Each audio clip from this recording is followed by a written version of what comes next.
Al-Hidayah Ramadan Series ngazi kutuusibwako. Bw'ofuna enniya okukola hijja ne umula lowooza ku kimu Tawakal Travel basangibwa wansi wa paaka enkadde Ben Kiwanuka Street ku Magoba Arcade omwaliro ogwokubiri awo ku muzikiti wennyini. Essimu 0704-94-10 oba 0772-64-293. Muwali Mayambala, Dr. Kikambi, Seka Sebaggala ne Dr. Uzaima. Tawakal Travel abo be baana bammwe.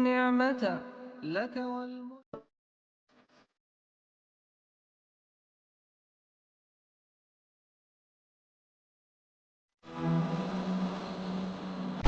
Assalamu alaikum wa rahmatullahi wa barakatuh.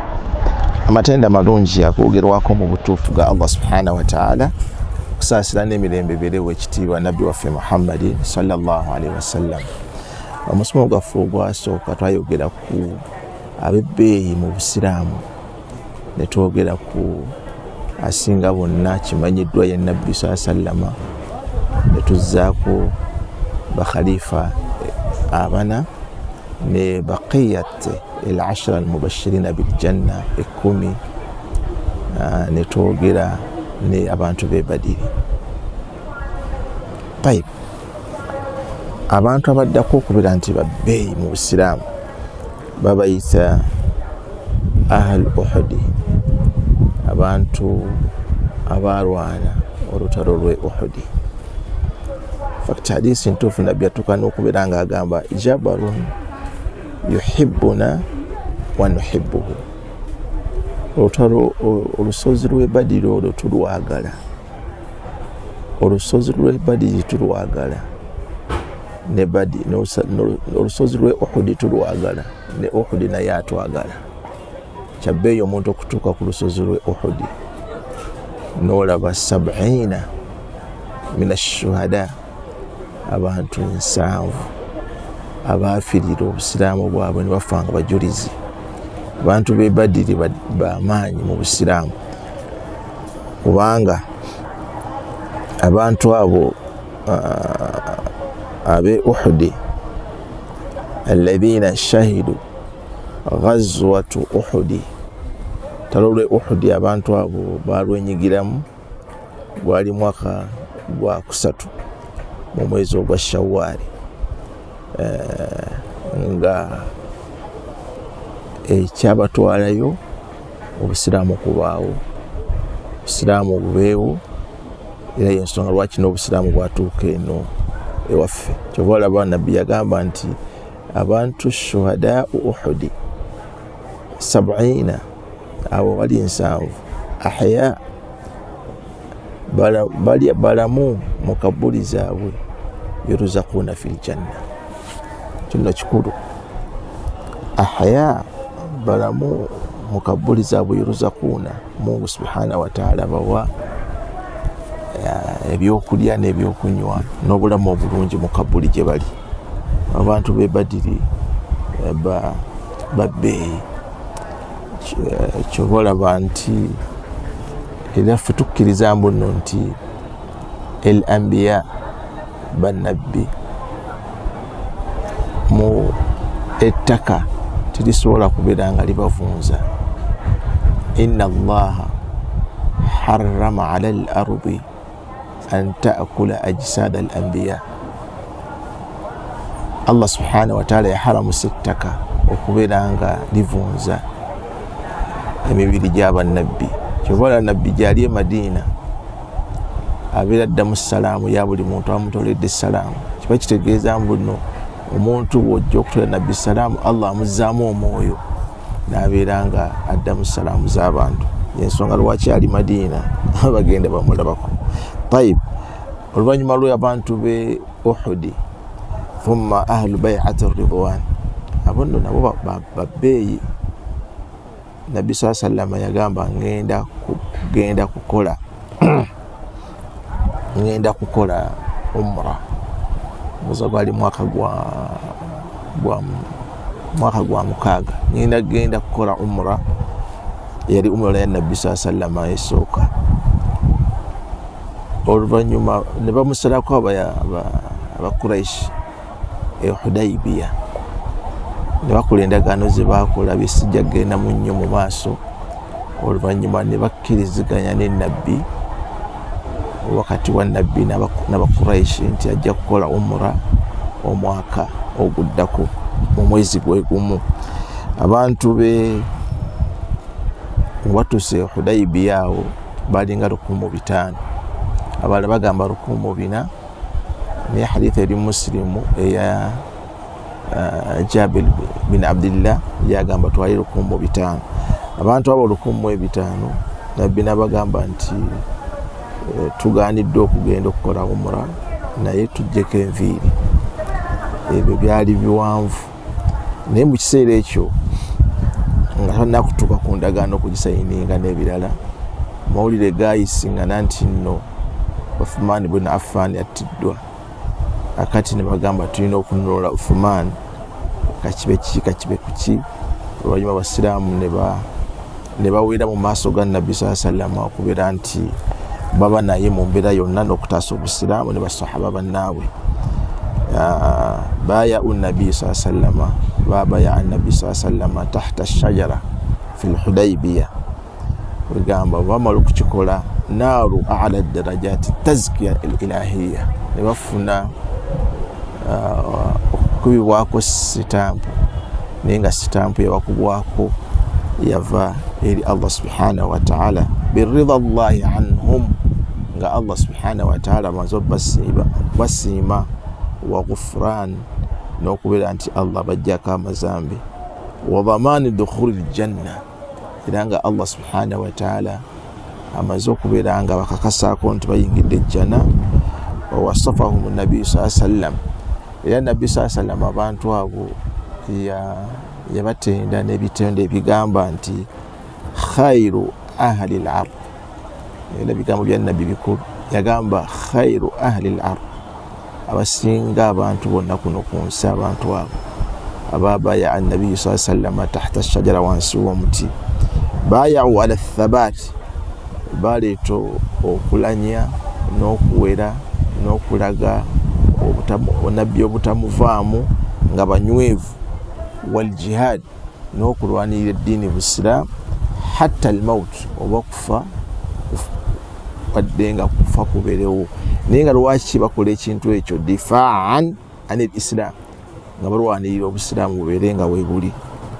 Kyova olaba nti suratul Fath aya 18 Allah subhanahu wa ta'ala yabogerako n'agamba laqad radiyallahu ala almu'minina, Mungu yasiima eri abakkiriza idh bayaunaka tahta ash-shajara, abo abaawera ne babeera nga bakkiriziganya naawe kuyamba mu mbeera y'okutaasa obusiraamu n'okubunywererako n'okubulwanirira oba n'okubufiiririra.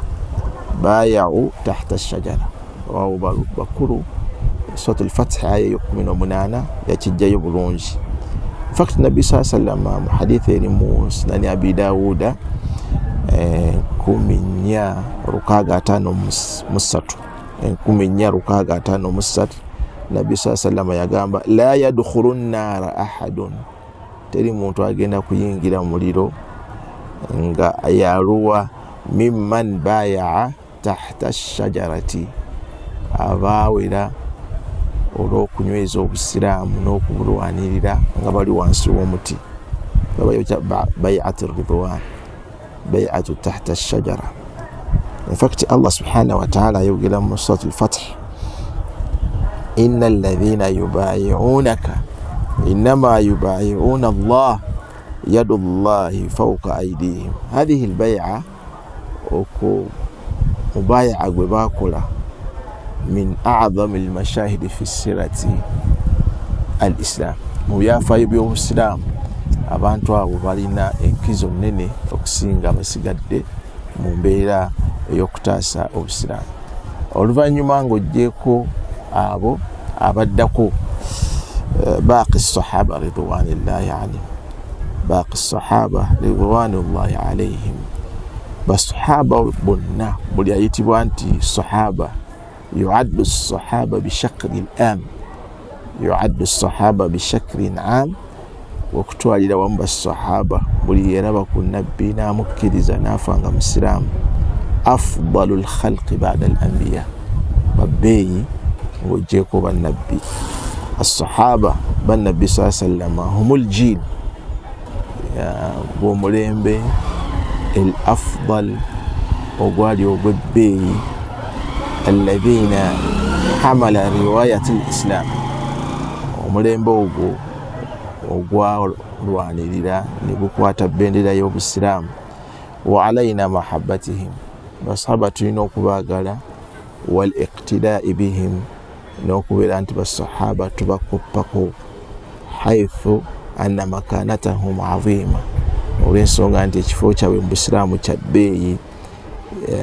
Wala yajuuzu attanaqqusu minhum, tekikkirizibwa, si kya muggundu okubeera nti osobola okubeera nti obakakkanya. Mulimu ebigambo ebyogerwa, humu rijal wa nahnu rijal, abo nabo baali basajja, naffe tuli basajja. Bakugamba nti sahaba wa nabbi yakola bw'ati, noga nti byosahaba tetubyagala, twagala bivudde ku nabbi, ate nga nabbi yennyini yagamba basahaba bange bakoppeko. Nolwekyo wakad ajmaa al ulama, baulama bonna bakikkaanyako ala adalatihim, basahaba tebalina, tetulina kubakyojja, infact wadde okubanoonyerezaako obwenkanyakanya bwabwe n'obuluŋŋamu n'obutebenkevu. Wa annahum afdal jil, gw'omulembe ogwaliwo kuno ku nsi nga gwa bbeeyi. Manzilatuhum aliya, ekifo kyabwe kiri waggulu. Athna Allahu alayhim fi kitaabihi, Allah subhanahu wa ta'ala yaboogerako nnyo mu Qur'ani nga alaga nti abantu abo babbeeyi. Fact waliwo suratu Tawba aya y'ekkumi, suratu Tawba aya y'ekkumi, Allah subhanahu wa ta'ala yayogera ku basahaba mu mbeera eyewuunyisa, ebigambo byali bya bbeeyi. Wassaabiquuna al-awwaluuna min al-muhaajiriina wal-ansaar والذين اتبعوهم بإحسان رضي الله عنهم ورضوا عنه وأعد لهم جنات تجري تحتها الأنهار خالدين فيها أبدا ذلك الفوز العظيم. شكر. والسابقون الأولون، n'abakulembera biraabasooka mu busiraamu, minal muhajirina wal ansar, mu baasenguka okuva e Makka okugenda e Madiina, n'abo abaataasa bano abaasenguka okuva e Madiina okujja ewa e Madiina, kugamba abaava ab'e Makka n'ab'e Madiina. Ab'e Makka abaasenguka okuva e Makka ne bagenda e Madiina olw'obusiraamu, nabano abaasangibwayo e Madiina okutaasa barefugees abavudde e Makka, minal muhajirina wal ansar walladhina ittaba'uhum bi ihsan, n'abo abaabagoberera mu kukola obulungi, walladhina ittaba'uhum bi ihsan. Kiki bagenda okufuna? Radiyallahu anhum, Allah subhanahu wa ta'ala yabasiima, wa radu an, nabo ne bamusiima. Allahu musta'an. Radiyallahu anhu wa radu an, radiyallahu anhum, Allah yabasiima, wa radu an, nabo ne bamusiima. Ekiddako kikulu, wa a'adda lahum jannatin tajri tahtaha al-anhar, Mungu yabalaganyisa okubawa ejjana ng'ekulukutira muyo emigga.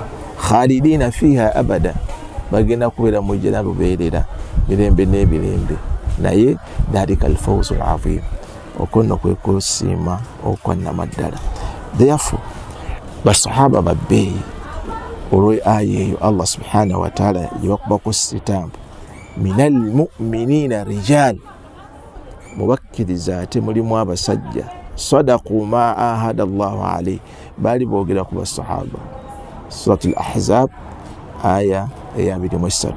Fact bwogenda mu Bukhari hadithi 2652 Bukhari, Nabbi sallallahu alayhi wa sallam yagamba khairun nasi qarni, abakyasinza abantu bonna dignity n'ekitiibwa n'obulungi be bantu abali ku mulembe gwange, thumma alladhina yalunahum, oluvannyuma abo abaasomesebwa basahaba thumma alladhina yalunahum n'abaddiringana n'olwekyo kigambo kikulu abo basahaba babbeeyi khairu nnasi qarni thumma alladhina yalunahum thumma alladhina yalunahum basahaba abo azimu tadhiyatihim anfaqu wa jahadu linasrati lislam bateekayo kyonna kibalina mu mbeera ey'okutaasa obusiraamu wala yuadil nafaqata ajri mithl ahad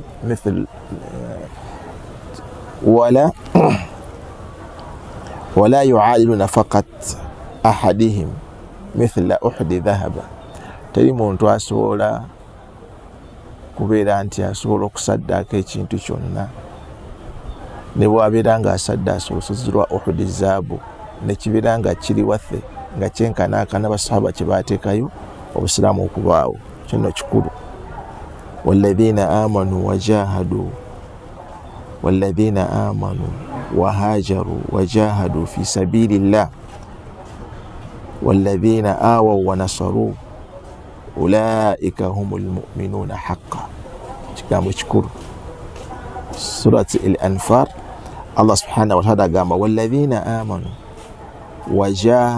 wahajaru wajahadu fi sabilillah walladhina awaw wanasaru ulaika humul mu'minuna haqqan abo Allah yabatukako sitampu enti bebasiraamu abannamaddala beewaayo ne beesaddaaka ne bateekawo emibiri gyabwe ne sente zaabwe n'obulamu bwabwe obusiraamu bubeere nga butambula.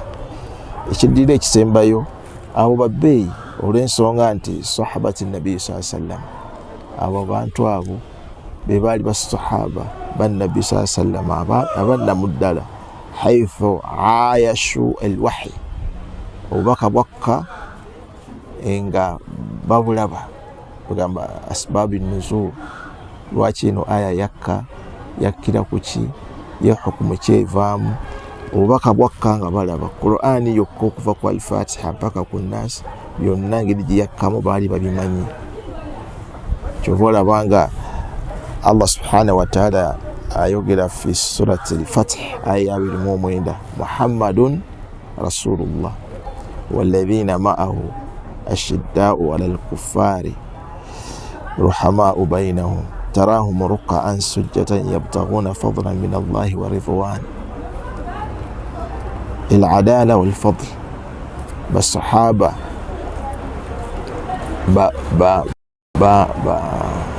bakitiibwa era basahaba balina enkizo nnene ku bantu abasigadde baali balongoofu era Allah subhanahu wa ta'ala nabassaako nti benkanya hum hamalatu ddin eddiini obusiraamu eno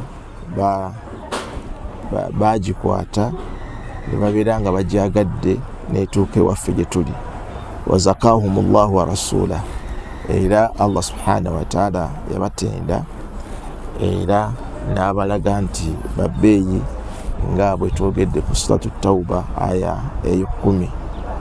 Kyova olabanga nabbi sallallahu alaihi wasallam ekisembayo naha an sabbihim yagaana omuntu yenna yayaziiza omuntu yenna okubeera nga asobola okubeera nga avuma basahaba bannabbi yagamba la tasubbu ashabi temugezaako kuvuma basahaba bange falau anna ahadakum senga omu mummwe anfaka mithla uhudi dhahaba nga asaddaase byasaddaase nga byenkanankana zaabu nga ne zaabu yenkanankana olusozi lwa Uhudi ma balagha mudda ahadihim wala nasifa tasobola kutuuka ekyo basahaba kye baakola n'okuwaayo obusiraamu bubeere nga bubeerayo.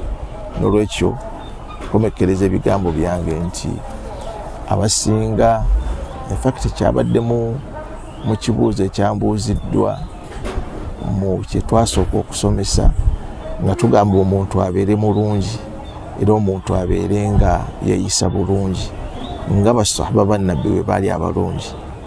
Olwo mu comment section nambuuza bantu ki abalungi mu busiraamu.